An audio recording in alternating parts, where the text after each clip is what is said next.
Time now for Big Witty Style with former Tory Minister Anne Widdecombe, and the resignation of Nicola Sturgeon rocked the nation this week, and she leaves Scotland in a much worse position than when she took power back in 2014. Edinburgh think tank These Islands has slammed her high-tax, low-growth economic legacy that has left both Scottish earnings and business confidence in tatters. Individual earnings in Scotland have declined sharply compared to the rest of the UK, and the damage to innovation and investment has been even more destructive after 8 years of endless uncertainty caused by Sturgeon's deranged push for a second illegal vote on separatism. So, Anne, has scheming Sturgeon's separatist obsession battered business and actually ended up making Scots poorer? Oh, it certainly has. I mean, Scotland is a lot worse off on several indices. The NHS in Scotland is much worse than it was when Nicola Sturgeon took over. Education results have declined since Nicola Sturgeon took over. You've just seen the economic figures. And, of course, what has happened is she's become a victim of her own arrogance. She thought that as long as she was always picking a fight with Westminster, the Scots would support her. And then she picked the wrong fight over her extreme transgender policies. She picked entirely the wrong fight. The Scottish public were not with her. A few days ago, 42% of them were saying that she ought to go, and she's gone. And I think Scotland will be the better for it. And Anne, before she took power, Sturgeon said publicly, "Judge me on education. That will be the measure that you can judge whether I'm a success or failure." Well, she certainly has to give herself a fail mark then, because education standards, especially for deprived kids in Scotland, have gone down the drain. Absolutely, and the tragedy of it is that Scottish education standards used to be very high. They used to be the envy of the UK. They were very high, and they were respected abroad, and yet she's managed to squander all of that, and her focus has always been on rowing with Westminster, doing something different with Westminster. I mean, we went through COVID with Nicola Sturgeon always doing something different from what Westminster was doing, or nearly always, at any rate, as a matter of principle. She had to be doing something that was different.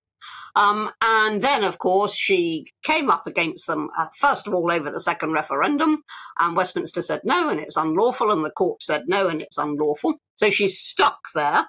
And having previously said, that first referendum was going to decide the issue, for a generation, she now didn't get the result she wanted. So, like others I could mention, she decides she's going to try and rerun the referendum. And then finally, the last straw was just the transgender policy, because it made no sense at all. It wasn't just the prisoner, the rapist, going to a women's prison. It was her law that said, that children could decide to switch genders. Awful.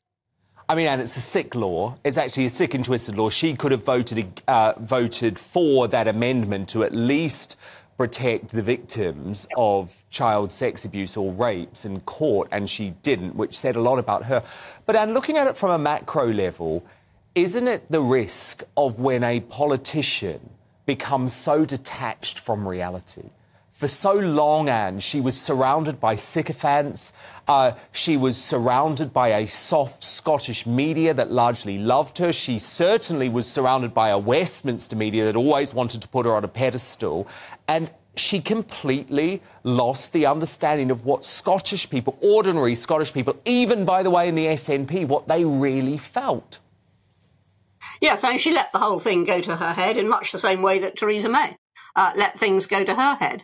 And you always have to be a bit detached from your own propaganda and your own publicity. And you take a healthily cynical attitude towards it if you've got any sense of self-preservation. But Nicola Sturgeon just fell in love with her own image.